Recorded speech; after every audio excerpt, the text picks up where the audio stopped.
Everybody, welcome to Hope is Not a Tactic, the school safety and security show. But really, it's for any facility, the things that we're going to talk about. Because when you think about a school is a building and it has a specific mission. And we teach children in the school. What is the difference between an office building and a school? Well, it's a building where people do work, right? It's a building. And protecting your facilities is really what this is all about. But we do focus a lot on schools because it's important. So, what I want to talk about today is a very simple concept, and that is the concept of seeing approaching danger. Right? So, what does that mean, approaching danger? Well, I go out and I do threat assessments. And one of the things that I see very commonly is that in the mornings and in the afternoons, we have the doors open to our schools. We have buses pulling up. We might have kids on bikes, walkers, parents dropping people off now is a phenomenon that's taken off in the last 10, 15 years. Everyone drops their kids off now, right?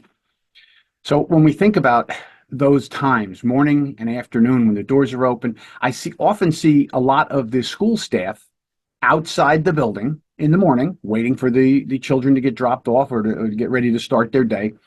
And you will see a lot of people gathered together, the staff members, and they're talking about their day the night before, what they're doing in their personal lives. They're talking about what they're doing that day at school, what projects they got going on, whatever. And that's all good.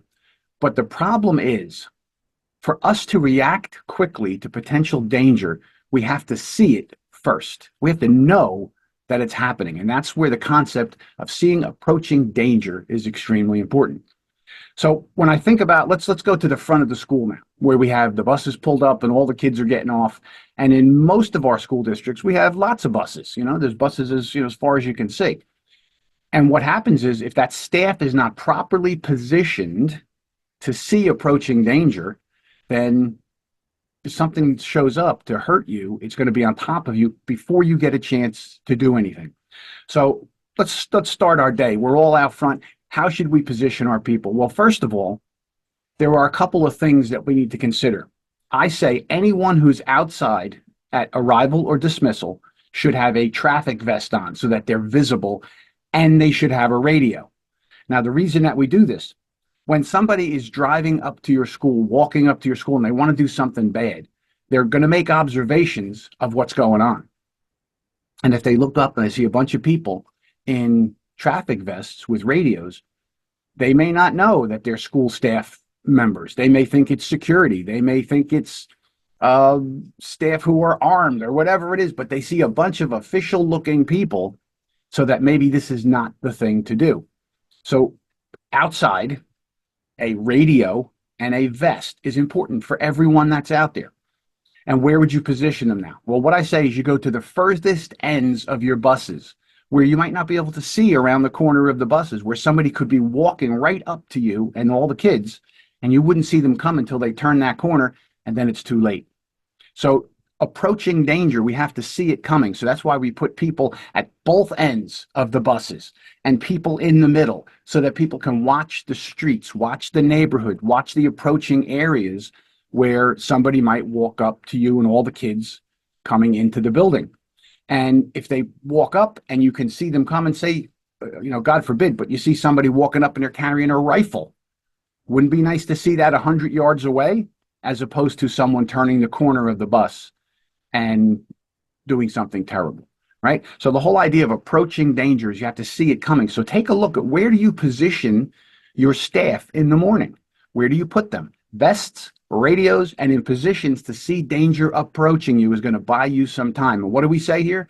Time equals life. The more time you have to react, the better your chances of survival. So what other times could we be doing the right things? Think about your recess periods, right? Recess, when they have the kids going outside and they're going to play, normally we have volunteers or staff members out there with them. And it can be a very, very large field that you have for the kids to play in. And it wouldn't be the first time that I've seen several staff members and kids 100 yards away, 200 yards away, playing some kind of a sport on a woods line or a neighborhood line or whatever at the back of the field. And we often see bunching. Now, for administrators out there, you understand the concept of bunching. That's when our staff bunches together and they talk. It's natural. We're human beings. That's what we like to do.